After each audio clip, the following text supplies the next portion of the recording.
함부로 먹지 말라는 제목으로 하나님 말씀을 증거하겠습니다. 세계적으로 인구 1,000명당 식당 수를 비교해 보니까 한국은 12.2개, 일본은 5.7개, 미국은 1.8개라고 합니다. 우리나라가 일본에 비해서 2배 이상 식당이 많고 미국에 비해서는 7배 정도가 많은 것입니다. 어딜 가나 먹을 것이 널려있는 나라, 어딜 가나 먹을 수 있는 나라가 바로 우리나라라는 것이죠. 얼마나 우리나라 사람들이 먹을 것에 대한 관심이 많냐면 인사말 중에 하나가 바로 밥 먹었냐입니다. 안녕하세요 대신에 밥 먹었냐 그래도 인사를 통해요. 그러면 손 아래 사람도 그걸 알고 얘 밥 먹었어요 공손하게 인사하는 나라가 우리나라라는 것이죠. 아마도 음식으로 안부를 전하고 인사하는 나라는 전 세계적으로 우리나라밖에 없을 것 같아요.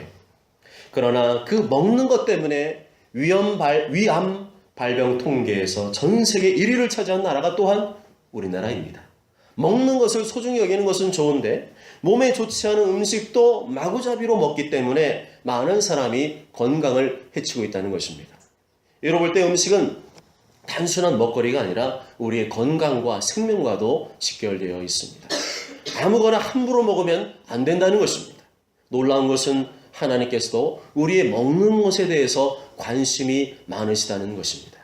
오늘 본문 레위기 11장 말씀을 보면 온통 음식에 대해서 말씀하고 있습니다. 어떤 음식을 먹어야 되는지, 어떤 음식을 먹으면 안 되는지에 대해서 아주 상세하게 말씀하고 계십니다. 하나님께서 우리의 먹거리에 대해서 관심이 많다는 거죠.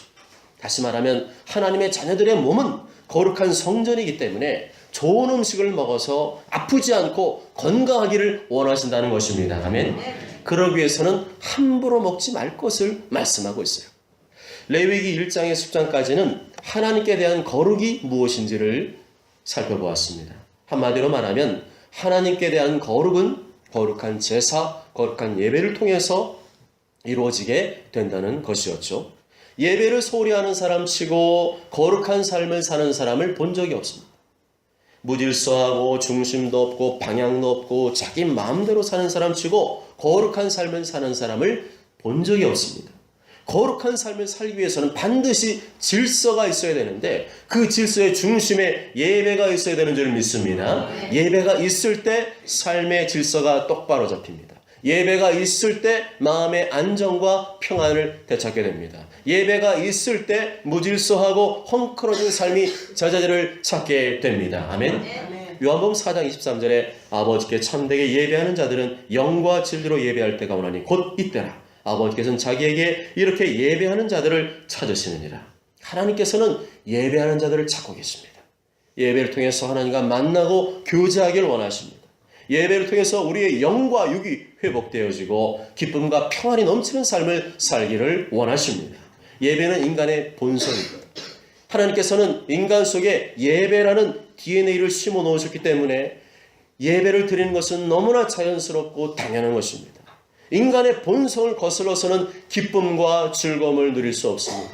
인간의 본성을 거슬러서는 마음의 하나님의 나라, 천국을 경험할 수 없습니다. 왜냐? 예배는 인간의 본성이기 때문입니다. 인간은 육체만을 가지고 있는 것이 아니라 영혼도 가지고 있는 존재입니다. 영혼을 주셨다는 것은 인간을 창조하신 하나님을 알 수 있는 능력을 허락하셨다는 것입니다. 마치 일부러 노력하지 않아도 자식이 아버지를 알아보듯이 인간은 자신을 지으신 하나님을 알아볼 수 있고 그 하나님을 예배하며 살도록 주임받았다는 것입니다. 그것이 인간의 본성이요 순리요 질서인 줄 믿습니다. 창세기 2장 7절에 여호와 하나님이 땅의 흙으로 사람을 지으시고 생기를 그 코에 불어넣으시니 사람이 생명이 되니라. 하나님께서 흙으로 인간의 육체를 지으신 다음에 그것으로 끝내지 않으시고 그 코에 생기를 불어넣으셨습니다. 그 코에 생기가 들어갔다는 것은 하나님의 기운, 하나님의 숨결이 들어갔다는 것입니다. 하나님의 숨결은 히브리어로 루아흐라고 합니다. 이 루아흐는 성령을 말합니다. 인간의 육체 속에 하나님께서 무엇을 불어넣으셨느냐? 하나님의 영 성령을 불어넣으셔서 영적인 존재로 지으셨다는 것이죠. 그런데 인간이 하나님을 지속적으로 거역하고 대적하고 불순종함으로 말미암아 성령님이 떠나시게 되었어요. 성령님이 떠나시게 되었다는 것은 더 이상 자신을 지으신 하나님을 알아보지도 못하게 되었고 그 결과 예배하지 않게 되었다는 것입니다.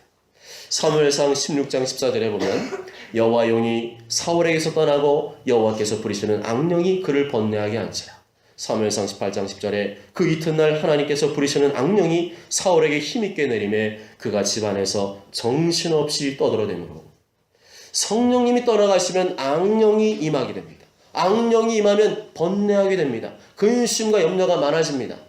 마음이 복잡해지고 두려움이 임하게 됩니다. 정신이 없습니다. 정신없이 떠들어댑니다. 하나님을 예배하지 않게 됩니다. 비정상적인 상태가 되는 것이죠. 그러나 안타깝게도 많은 사람들이 사울에게 임한 악령이 자신에게 임한 줄도 모르고 살고 있습니다.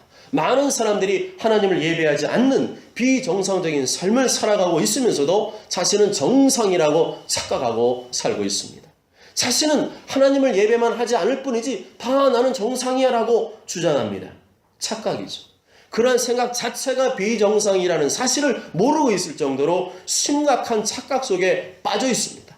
시대가 악해짐으로 점점 많은 사람들이, 많은 하나님의 자녀들이 하나님을 떠나서 육적으로 살고 있습니다. 하나님을 믿는다 하면서도 예배하지 않는 비정상적인 삶을 살고 있습니다. 그리고 그런 것을 있을 수도 있는 일, 그럴 수도 있는 일, 정상적인 일이라고 우기고 있습니다. 이렇게 인간은 점점 더 자기중심적이고 이기적인 존재로 전락해가고 있습니다. 사실은 자기 자신이 하나님이 되어가고 있는 줄도 모른 채 살아가고 있는 것이죠.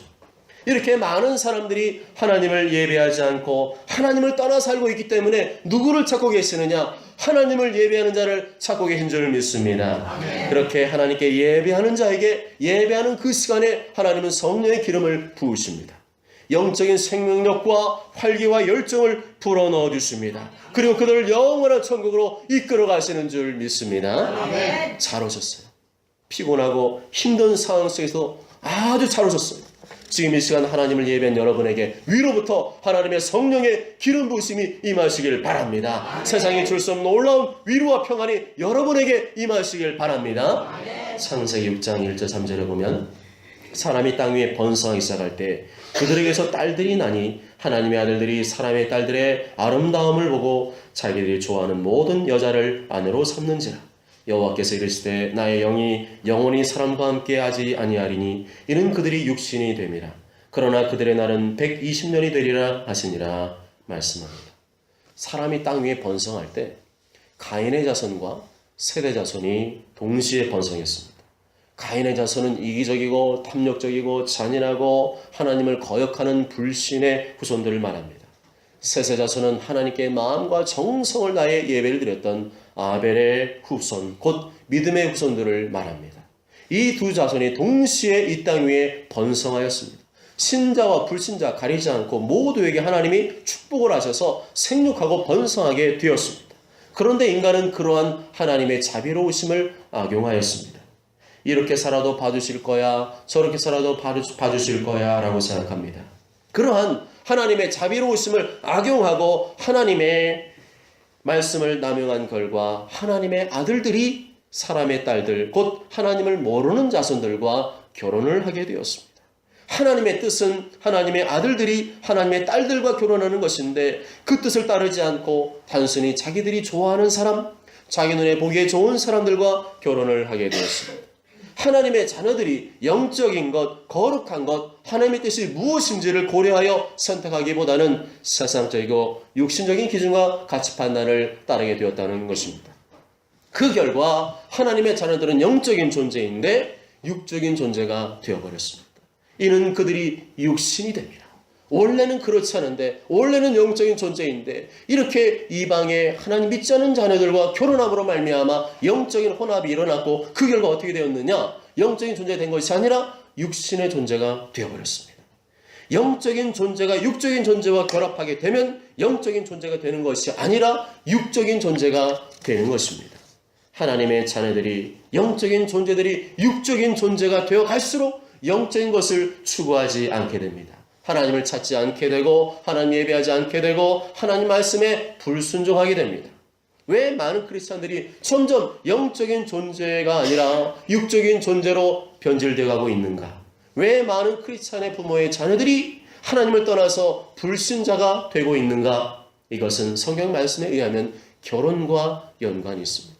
영적인 존재가 육적인 존재와 결합하게 되면 점점 하나님과 멀어지게 되고 하나님을 예배하지 않게 되고 그 결과 타락하고 이 땅의 욕심과 정욕을 추구하는 육적인 존재가 된다는 것입니다. 영적인 존재인 하나님의 자녀가 영적인 것은 추구하지 않고 이 땅의 것, 육신적인 것을 추구하며 사는 일은 하나님을 매우 슬프게 하는 일입니다. 마치 애미 애비도 몰라보는 자식을 두는 것과 같은 것이죠. 그렇게 되면 무슨 일이 벌어지느냐? 성령님이 그 사람과 함께 하실 수 없게 됩니다. 예수님 볼 때는 가장 좋은 선물은 성령인데 가장 좋은 선물, 그 성령이 떠나가면 그 인생은 망하는 겁니다. 결국 그 영혼은 하늘나라 천국으로 가는 것이 아니라 본인이 원하고 선택한 대로 땅의 나라, 마귀의 나라, 지옥으로 떨어지게 되는 것입니다. 결국 아무리 하나님의 자녀라 할지라도 육적으로 살게 되면 그 끝은 멸망인 것입니다. 빌보 3장 19절에 그들의 말씀은 멸망이요 그들의 신은 배요 그 영광은 그들의 부끄러움에 있고 땅의 일을 생각하는 자라. 디모서 6장 9절에 부하려 하는 자들은 시험과 올무와 여러 가지 어리석고 해로운 욕심에 떨어지나니 곧 사람으로 파멸과 멸망에 빠지게 하는 것이라 말씀합니다. 이렇게 인간은 단순히 육체의 만족 또 이 땅의 만족을 위해 지음받은 존재가 아니라 본래부터 하나님과 교제하며 살아가도록 지음받은 영적인 존재입니다. 우리는 이것을 놓치면 안 됩니다. 나 하나님의 자녀가 되었어. 그런데 삶에서는 별로 변화가 없어요.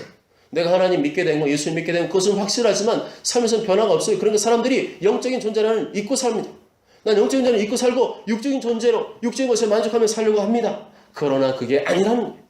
영혼이 잘 되어야 될 줄 믿습니다. 영혼이 잘 되어야 됩니다. 영혼이 잘 돼야 범사가 잘 되고 강건한 축복이 우리에게 임하는 줄 믿습니다.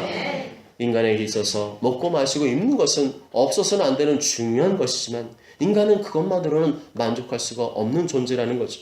그것만으로는 내 마음의 허전함과 공허함을 채울 수 없는 존재입니다.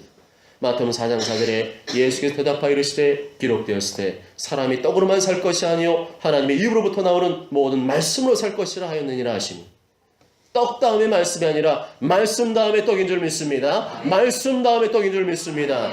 음식이 필요 없다는 것이 아니라 의식이 필요 없다는 것이 아니라 말씀이 우선이 되어야 하나님이 기뻐하신다는 것입니다.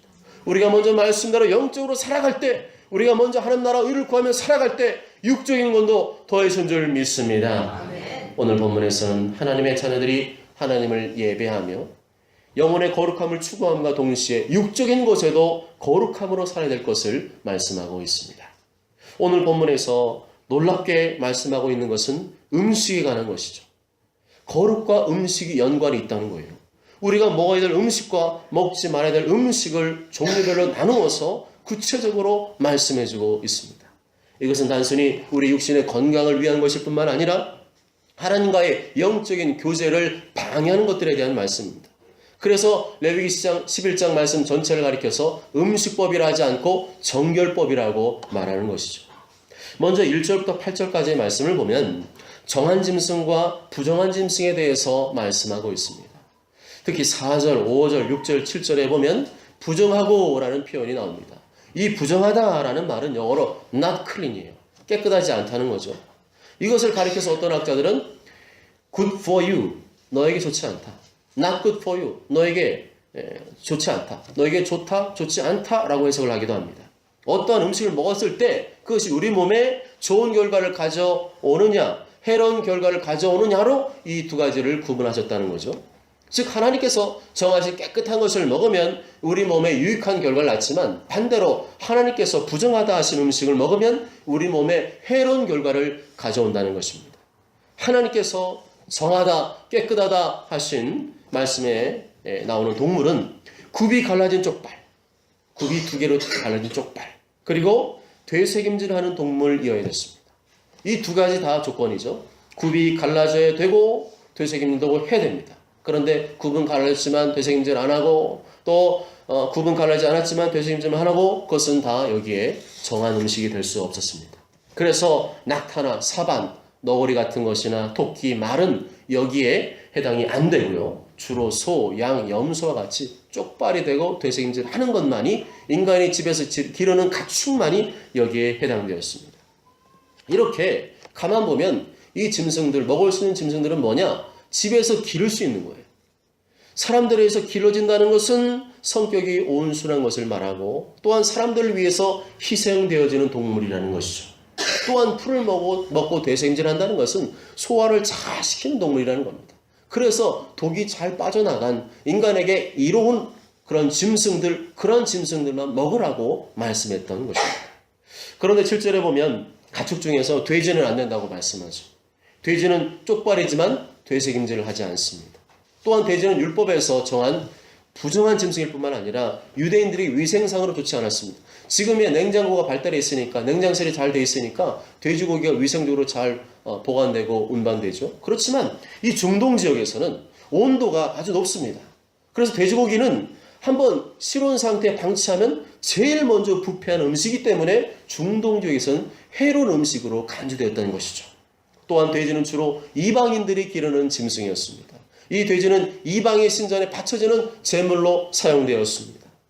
그렇기 때문에 하나님 백성들이 그것을 모르면 이방인들이 따라가는 그 습성, 문화들을 그대로 따라갈 수 있기 때문에 그 돼지를 먹지 말라고 했던 것입니다. 9절에서 12절까지 말씀 보면 정한 물고기와 부정한 물고기에 대해서 말씀하고 있습니다. 정한 물고기, 깨끗한 물고기는 어떤 물고기인가? 지느러미와 꼬리 지느러미와 비늘이 있는 것이어야 됐습니다. 여기에 해당되는 물고기들은 주로 운동량이 많아요. 활동량이 많습니다. 물고기의 비늘은 물에 대한 저항력을 줄여주고요. 또한 지느러미는 뒤에서 힘차게 추진할 수 있는 그러한 도구가 됩니다. 그래서 이렇게 활발히 움직이면서 좋은 음식들을 먹는 그러한 물고기들이 우리 몸에 뭐가 좋으냐? 콜레스테롤이 적고 불포화 지방산이 많아서 인간의 몸에 좋다는 거죠. 반면에 지느러미가 없고 비늘도 없는 그러한 물고기가 있습니다. 주로 장어류나 미꾸라지 같은 건데요. 이런 것들은 어디서 삽니까? 물 밑바닥에 살아요. 바닥에 살면서 뻘을 가까이 합니다. 이런 물고기들은 뻘에 가까이 있다는 얘기는 활동량이 적고 깊고 어두운 곳에서 살고 땅에서 붙어서 구멍을 파고 헤엄치면서 뱀처럼 미끄럽게 살아갑니다. 먹을 때에도 좋은 걸 먹는 게 아니라 떨어진 것, 부스러기, 진흙 속에 파묻힌 것을 먹기 때문에 깨끗한 물고기가 아니고 인간의 몸에 좋지 않다는 거죠.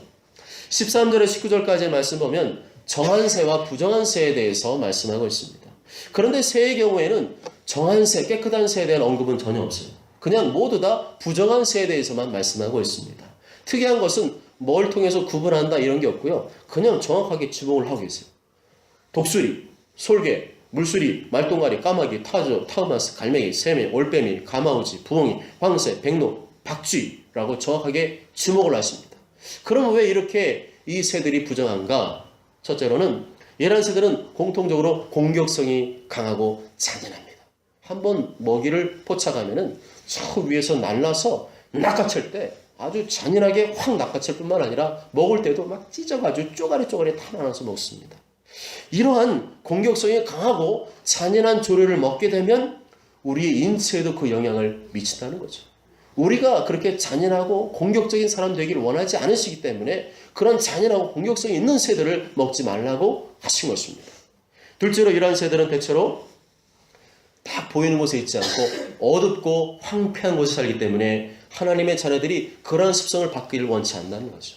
우리는 빛의 자녀인 줄 믿습니다. 빛의 자녀가 암울하고 어둡고 침침한 건데 혼자 쭈그리고 좀 앉아있다? 그건 하나님의 뜻이 아닙니다. 그런 음식들, 그러한 음습하고 공격적이 잔인하고 그런 황폐하게 자라는 음식들을, 그러한 짐승들을 먹게 되면, 그 새들을 먹게 되면 우리도 그러한 성향을 바뀔 수 있다는 것을 염두에 두신 거죠.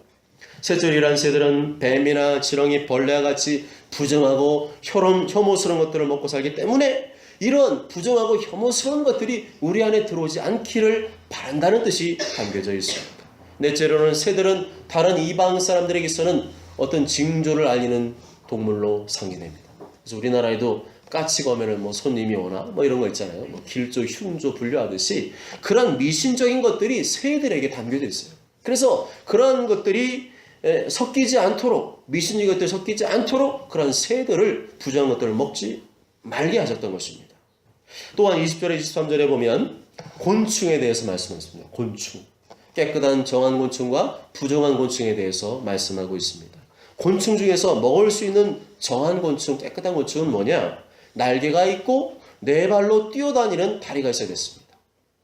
따라서 메뚜기, 배짱이, 귀뚜라미, 팥중이. 팥중이는 아주 수육이 왕성한 메뚜기 중에서 보면요, 아주 등치가 등발 좋은 놈 있죠?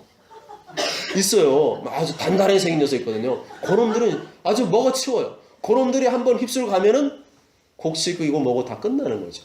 그래서 그놈들은 먹을 수 있다는 거예요. 그런데 반대로 날개는 있지만 기어다니는 것들이 있어요. 곤충인데. 뭐 사마귀, 바퀴벌레 이런 날개가 있지만 날지를 못합니다. 이런 것들은 먹지 말라 하셨어요.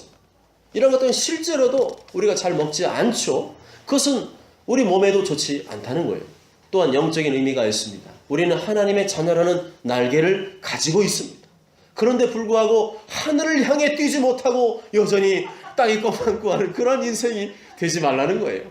날개가 있는데 왜 자꾸만 바퀴바늘처럼 기어다니냐? 왜 땅의 것만 쫓아다니냐? 그러지 말라는 거예요. 24절에서 28절까지를 보면 앞서 언급한 이런 부정한 짐승들의 죽음, 시체를 만지거나 옮기는 자들도 부정하다는 것입니다. 이러한 부정한 것들은 다 영적으로는 죄를 상징하죠. 하나님의 자녀들은 이러면 안 된다는 거예요. 이러한 동물들의 습성들을 따르면 안 된다는 거예요. 짐승들에 있는 잔인함, 난폭함, 무자비함, 가증스러움 이러한 것들을 철저히 구별할 수 있도록 그런 것들과는 결별하라 이렇게 말씀하는 겁니다. 또한 이 말씀은 44절, 45절 말씀과 연관지어 이해할 수가 있습니다. 하나님의 자녀들이 추구해야 될 것은 단순히 이 땅에서 먹고 마시는 육적인 것이 아니라 하나님의 나라와 하나님의 거룩과 영광임을 말씀해주고 있습니다. 내가 거룩하니 너희도 몸을 구별하여 거룩하게 하고 내가 거룩하니 너희도 거룩할지어다. 세상 사람들은 그런 거 다 닥치는 대로 먹어도 너희들은 그러지 말아라 그렇게 말씀했습니다. 하나님께서 먹지 못하는 부정한 짐승들을 만드셨어요. 하나님 만드신 다 선하지만 부정한 짐승들도 만드신 이유가 뭐냐? 그것들을 보고 성학적으로 거룩한 것과 속된 것을 구별하여 살라는 것이죠. 인간 세계에 벌어지는 것들도 이렇게 정한 것이 있는가 하면 부정한 것이 있습니다. 인간 세계에 있는 모든 문화, 모든 어떤 예술, 종교, 교육, 방송 다 깨끗한 것이 아닙니다. 아무 음식이나 먹고 마시면 체하듯이 병들듯이 이 땅에 있는 것이라고 이 땅에 무다라고 해서 다 취해버리면 그것은 하나님의 거룩을 훼손시킨다는 것이죠. 29절에서 43절까지 말씀 보면 땅에 기는 길짐승에 대해서 말씀합니다.